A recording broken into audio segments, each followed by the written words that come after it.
Okay, well, right there, I can't, if that's the premise of their party's existence, I can't see any Hebrew Israelite, so-called African American, okay, so-called black person want to go back to the past. I mean, if we look back to the past, what does that mean? We're going to be strung up in trees?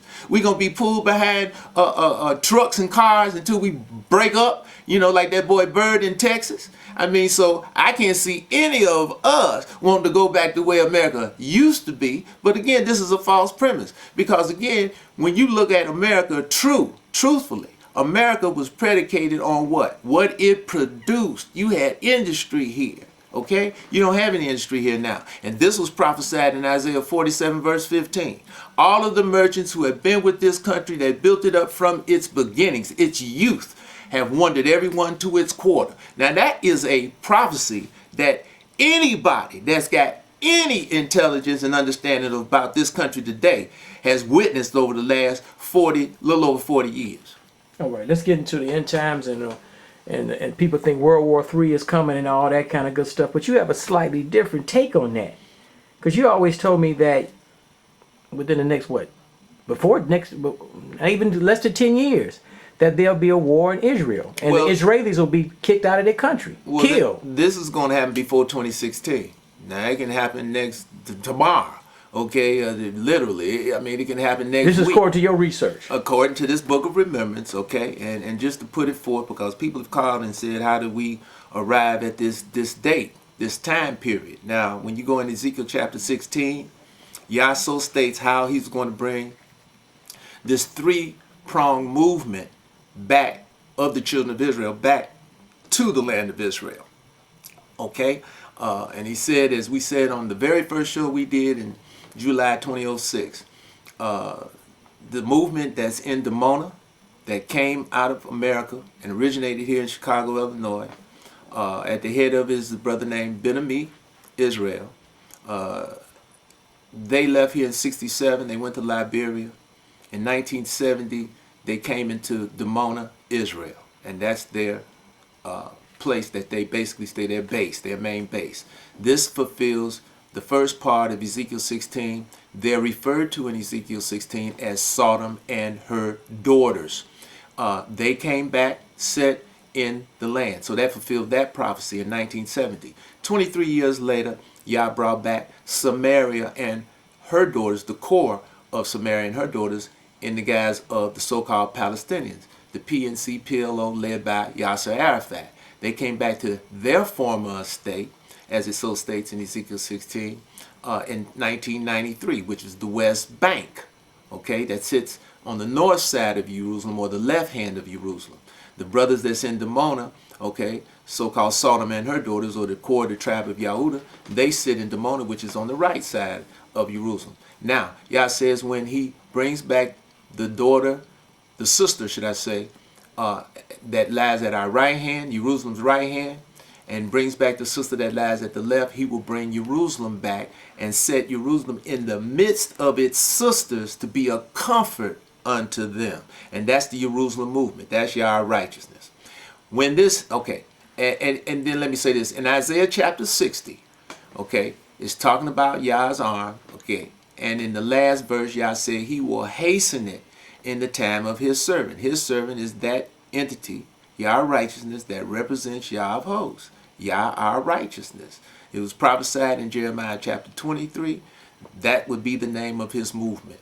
And so what is it saying? To be, for this movement to be a comfort to its sisters, that means that these monarchies, as it so states, the elite of the earth, okay, chapter 49, Isaiah, chapter 52, Isaiah, chapter 60, Isaiah, you can go to those places and read where Yah says that the monarchies would come and get his movement, because he's in the process of humbling them as he's humbling the people of the earth. It's going to be similar to the time of Egypt. And so when these monarchies and the elite of the earth come to the way of the Most High, Yah righteousness, and take it out of America and take it back. This will be Yah doing it. He's going to do it through them, similar to the time of our coming out of Egypt. He humbled Pharaoh and the Egyptians, Amenhotep II.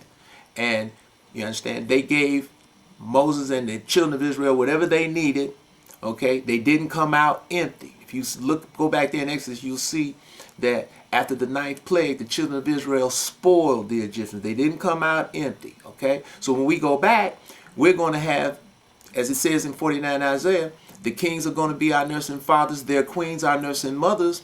So we'll have access to whatever we need. They will supply that. Yah will bring that through them. And that way we can open our hand wide unto our sisters, the brothers in Dimona and the brothers in the West Bank. And that way we can be a comfort unto them. When we receive them, when they give up their idolatry and come to the way of the Most High, when we receive them, as it says in Ezekiel 16. Now, before Yah brings back Jerusalem, okay, as it says in the middle chapters of Isaiah, chapter 33, okay, chapter 34, also Ezekiel chapter 35, okay, when he has judged Esau, he shall make himself known amongst his people, okay. When these descendants of Esau, who claim to be Israel, who are called Israelis, that hold the height of the hill, okay, Jerusalem, okay, by the sword, who it was their prophecy, Genesis chapter 27, to live by, and they've shown through the centuries that's what they live by. When he runs them out of Israel, all of a sudden, like it says in chapter 49, Jeremiah, you remember, okay, 7th verse through the 22nd verse, they're going to suddenly run away from her being Jerusalem. And they're going to be run down into their old borders south of the Dead Sea. And there they will be destroyed. Every one of them that runs down there, males, females, young and old, they will be destroyed. When the people witness this, they will know that Yah righteousness is the arm of Yah. They will know that Yah is the Most High unequivocally. These monarchies, these elite of the earth, who are watching this as I speak. Okay? Now, when this happens, that's when they are going to come and get Yah our righteousness. And that's when the call will go out to the people of the earth and all Israel, all who's ready to serve Yah, just like in the time of Zerubbabel, in the time of Cyrus, all who are ready to serve Yah, all in whose heart of the children of Israel is Yah's law, and other of the people, Gentiles, who want to serve Yah. They will come, they will join into this movement, and we will go back. And the elite of the earth will supply the planes, the things that we need to get on, to go back. That's how we're going back, in planes, with the cloud of heaven. Okay? And I say it like that when people who read the book, Daniel chapter 7, one like the Son of Man shall come back with the clouds of heaven. Okay? That's the only way we can come back in the clouds of heaven, be in planes. That's how that's going to happen. Now that's kind of scary, Mr. Yahudah ben Israel. And other folks will say you are cuckoo for Cocoa Puffs. And they supposed to say that. And but the ones who don't understand. But we only have a few more years to see that if you're right or wrong. And that's the beauty of it. See, that's the beauty of this. You don't have a long time to see if I know what I'm saying, if Yah righteousness is what it is. Okay, we only got a few years, and we might not have as long as a few years. Okay? This can happen anywhere from this point on. But the close of show is that when we talk off the air, the churches, we have so, especially in the African American community here in Chicago, we have so much destabilization, crime, and just trouble.